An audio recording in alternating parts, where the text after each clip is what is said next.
Welcome back to us here in the studio. Do you honestly know how difficult it is to keep everyone quiet for literally 2 seconds? And I got this in short. Okay, so you join us back in the heart of our football talk. We were talking West Ham, but obviously the main feature of the England game was the Spurs foursome. It was seriously impressive. So happy in the middle there. Just to let you know that, Anthony, we're really sorry, but Troy's also found that he quite likes this belt and you won't be getting it back. So just don't grab the one on the table. Okay, the four, yes, the golden four. The golden four. I mean, there was a lot of hype before the game and everybody was talking about, can the Tottenham boys really step up, show what they did, you know, show what they've done in the league this season on the international stage against the world champions. And my God, they did. They certainly did, didn't they? Then some. I mean, the four of them, you know, all in different ways, all for different reasons, were just phenomenal. It was so exciting to see. I mean, Danny Rose, long overdue debut, was just brilliant, absolutely brilliant. And it was really interesting because there were a lot of people before the game who were saying, oh, I'm not really sure, you know, non-Spurs fans who haven't been watching him maybe all the time. Don't know enough about Danny Rose as well. Kind of saying, oh, I'm not really sure about this. Is he really the kind of guy who could be first choice left back? Coming after the game, they're all going, wow. I mean, he just absolutely bossed it, both in defence and going forward. Then obviously, everyone knows about Harry Kane. Everyone knows how good he is. And I mean, yeah. And I thought the pressure might show, because that was a point where everybody is going, Harry Kane's the person that's going to change this game. Yeah. And I thought the pressure might show. So what did he do? He just rocked up with a Cruyff turn and scored a great goal. I mean, in the week, you know, wonderful. In the week that Johan Cruyff sadly passed away, to turn around and score a goal like that was just magnificent.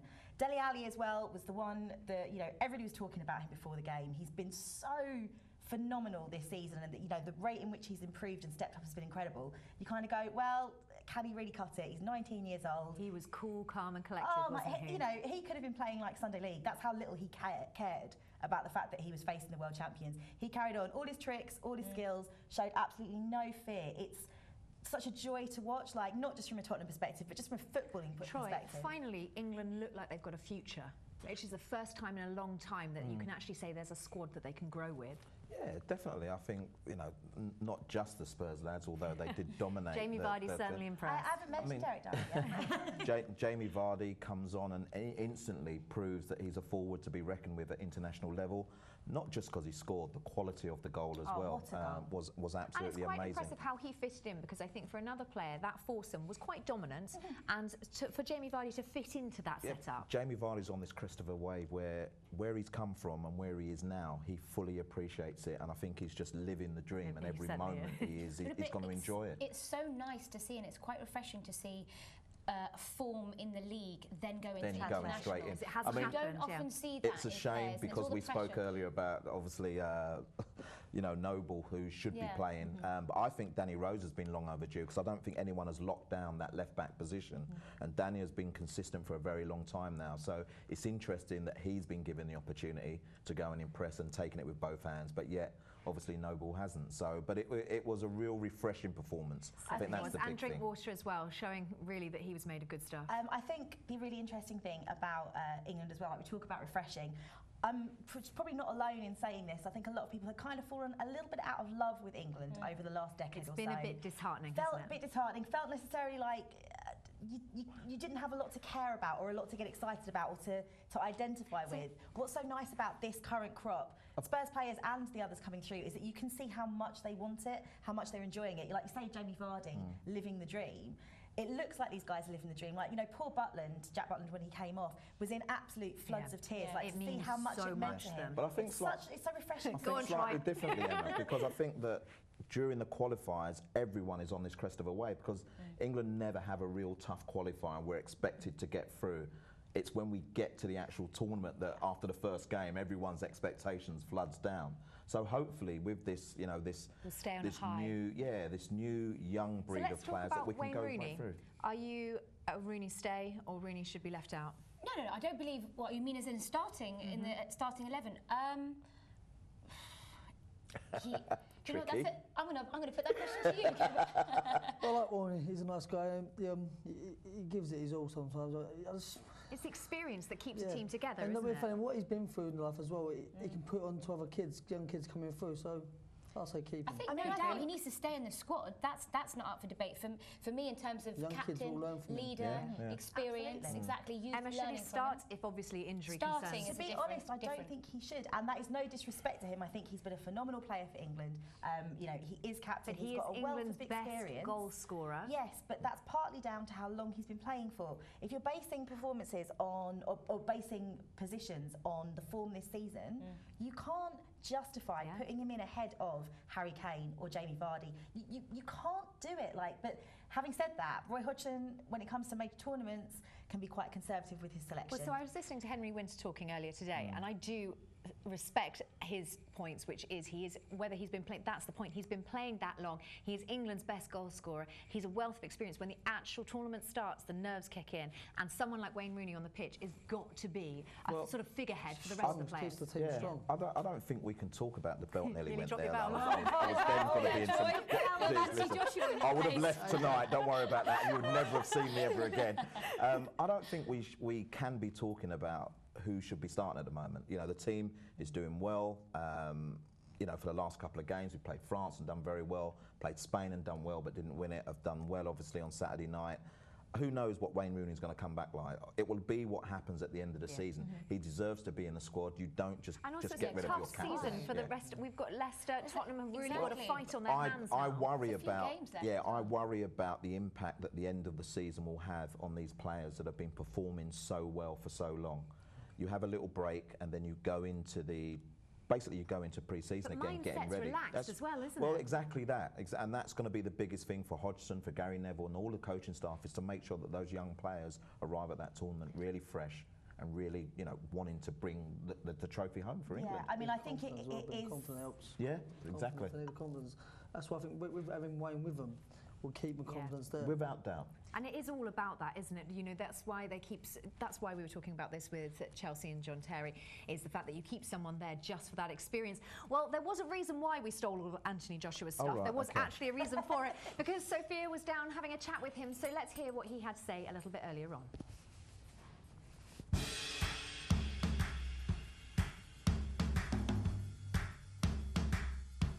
Hi, I'm Sophia Stefano here at Anthony Joshua versus Charles Martin's press conference for the heavyweights IBF World Championship.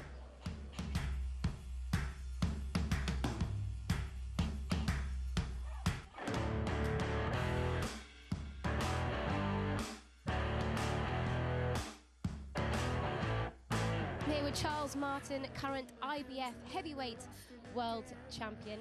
Now, you have come all the way over from America, and is it right that you haven't really used your passport? This is the first time you've kind of travelled. Obviously, you fought abroad. Yeah, the first time I traveled. Yep, first stamp in the passport. So you know, I was very excited about doing it, and come to find out when I get here, you know, the people are fantastic. You know, they're very inviting. You know, and the food's excellent. You know, You're a fan of the British food. Crisp. Yeah, it's wonderful over here. You're both coming into the ring with a lot of power. Is there anything that you look at him as a fighter and are wary of? No, I'm just gonna come in there in shape, you know, well prepared, and there's nothing I can have to worry about. As long as I'm in shape like I am always, there's nothing I fear. There's nothing I worry about.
for saying how I made an effort in that interview.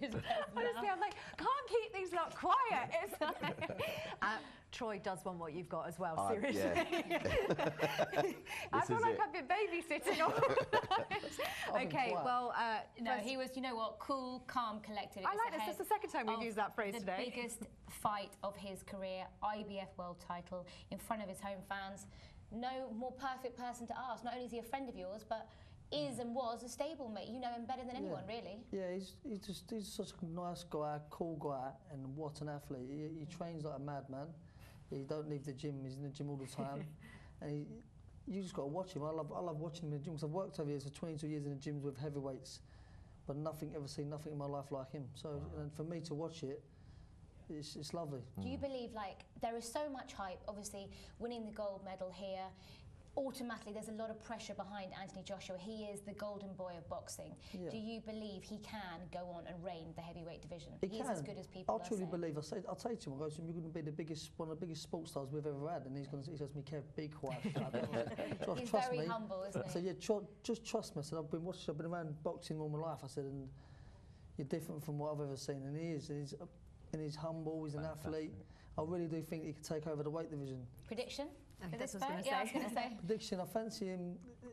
They're both he's unbeaten, Charles Martin. I know, and his games, like Josh is a street very kid. Confident. Gentleman, and the same with the other guy. If you watch their face-off together, talking to each other, it was very, very polite. Both of them were very polite. But that's quite nice to see, because I think the press conference, that sort of, it doesn't necessarily need to happen, doesn't need to be aggressive. I've always been nice and polite, but I like that.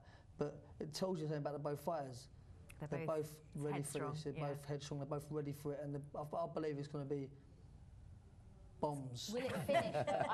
I don't think it can possibly go to 12 rounds with those two. No, it won't go 12 rounds. 100%. Never in a million years. There'll be a knockout. I've been in the gym with Joshua. I've seen this kid. He's a bit slower than AJ, so I think I'm hoping AJ's fingers crossed gets his hand speed going and relaxes in there. So how many rounds? This could go. You could go off and go one. How good these two fighters are, go in one man. This is how good it is. Yes. So we'll certainly see on that. Yeah.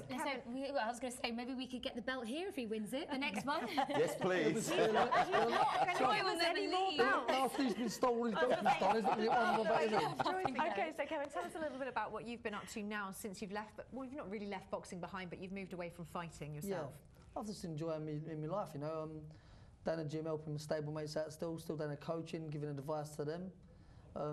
Spending time with my family, my kids. Just chilling, really. I'm putting on weight. Yeah, you look massive. Yeah, huge. Well, you don't realise. I used to fight 9 stone 9, you know. And when I retired, I kept coming to the gym going, how's your weight, Kev? My trainer Tony Tim's the guy. I go, yeah, 11.3. And I think, how the heck am I ever going to get this weight off? Like, as I got older, it was getting harder and harder. But now I'm sitting about 12 stone. It must be quite nice just to relax into life a bit. 22 years fighting, it's just nice to take a breather. I said to my mum, I've never said it to no one in my family. I said, 22 years I've had boxing every day of my life. Because you think, as a kid, I was in all the championships, always to the finals, and fighting for England and things. There's pressure on you every day of your life. Yeah. But now I just feel stress-free and feel relaxed, calm. Your kids, this is actually quite an interesting one for parents, because your oldest boy is now going into boxing and showing a lot of talent. Yeah. Going through what you've gone through as a boxer, the strain, relentlessness of your whole career. Yeah. Is that hard for you as a parent to sort of, you want to see him do well, but it's a very hard sport to allow a child to go into? It is very hard. I missed his first fight. I was away on holiday, but obviously everybody was FaceTime me, showing me the fight, and second time I was there, I looked at his mum and I said, sorry, I'm laughing because Troy's trying to put the belt under his jacket now. he'll have the belt. He'll take a lot of them. I can see it. Sorry, go on. So no, I said to his mum, what are we doing here? Like? And she went, well, I said, why are we here? So I'm retired, we've got meant to call it a day. So I was more stressed. But then what I can do to him is give him advice on things. Yeah, but isn't that amazing? Don't you wish you had that advice? Yeah, but I can give him a side to things that he doesn't see. Like, does it scare you, him going into it, though? What with this weekend's events? What about the state of your face after Linares? We've just seen some delightful pictures, by the way, not for broadcast. Oh my God! But that as a parent is very different. Yeah, allowing your own child to go. My mum shakes after he's fighting. She'd just leave the arena. So like, I know it's not nice, but But you become slightly separate. So where Calzaghe's dad trains him, and he said he was a trainer first when he was there. He wasn't a dad. And do you think you lose that dad? You want him? You get the fight I don't want to be his trainer. I will never be his trainer. I'll coach him. I'll mess about him as I do always have done since he's been a baby indoors. I'll give him advice on things, but I'll leave him to my friend. He's my mate's trains him, Dean, and I know Dean's been there and done it through the amateurs all the way through, and turned pro. So he's been there and done it. He's used to all the cons and all the troubles that go on in. Like you get so many little things going on, weight, making weight. If they're struggling to make weight, do you let them go up a weight or do you keep them down? Yeah. He's been in that, so I trust him, my mate who's looking after him, and hopefully he gives up. Oh, bless. Well, I can't thank you enough for coming on the sofa. Thank you guys so much, Troy and Emma and Kevin. It's been absolutely amazing having you all along for our first ever Box to Box. Yes, Troy, you may hold up your belt. Champion of the world. So I just want to say, nice t-shirt. Yeah. Right, well, Soph's t-shirt says "Keep it simple" if you can't tell. It beats wearing this crap. My elbow's been on it all. Honestly, I feel like I've been babysitting, and now we've just had our first blunder. Well, anyway, if you want to join us next week, it will be same time Wednesday evenings at 6 p.m. If you want to get on our social media, we're on Twitter at Box2Box Show, and also on Instagram as well. Yeah, we covered all bases. So we're on there as Box2Box TV. And well, thank you for watching. We'll see you next time. Thank you.